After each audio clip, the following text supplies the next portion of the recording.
Hello, hi. Saturday morning இன்னைக்கு school leave. பாப்பா வீட்டில் இருக்கிறதுனால வீட்டில் சிக்கன் வாங்கிட்டு வந்திருந்தாங்க. அவளுக்கு பிடிச்சதா ஏதாச்சும் செஞ்சு கொடுக்க சொல்லி. ஆனால் அவளை கேட்டால் சிக்கனில் எனக்கு சூப்பு தான் வேணும், ஆனால் எங்கள் அம்மா செய்கிற மாதிரி, அதாவது அவளோட நானி செய்கிற மாதிரி சூப்பு வச்சு கொடுமா சொல்லிட்டு என்கிட்ட சொல்லியிருந்தா. வேறு எதுவும் செய்ய வேண்டாமா கேட்டால் வேறு எதுவும் வேணாம், எனக்கு சூப்பு மட்டும் போதும்னு சொல்லிட்டு ஸ்ட்ரிக்டாக சொல்லிட்டு போயிட்டா. சரி, நம்ம அதே மாதிரி செஞ்சிடலான்ட்டு ரெடி பண்ண ஆரம்பிச்சிட்டேன்.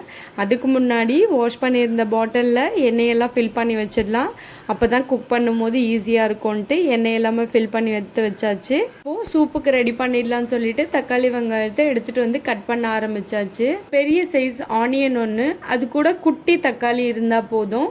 இது எல்லாமே கட் பண்ணி எடுத்துகிட்டு குக்கரில் நம்ம வாஷ் பண்ணி வச்சுருக்க சிக்கன் ஆட் பண்ணிவிடுங்க. நான் ஆல்ரெடி மஞ்சள் போட்டு வாஷ் பண்ணியிருக்கேன்.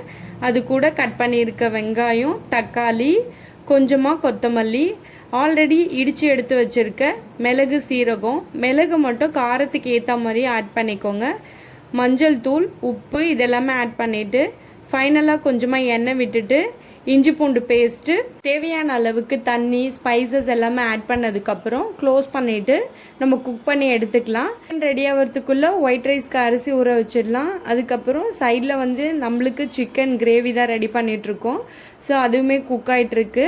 வேணும்னா சூப்பு கூட ஒரு பச்சை மிளகாவும் ஆட் பண்ணிக்கோங்க, ஸ்பைஸியாக இருக்கும். பாப்பா அவ்வளோவா ஸ்பைசி சாப்பிட மாட்டான்றதுனால நான் வெறும் மிளகு, சீரகம் மட்டும் ஆட் பண்ணியிருக்கேன். அதுதான் சிக்கன் சூப் ரெடி ஆகிடுச்சு.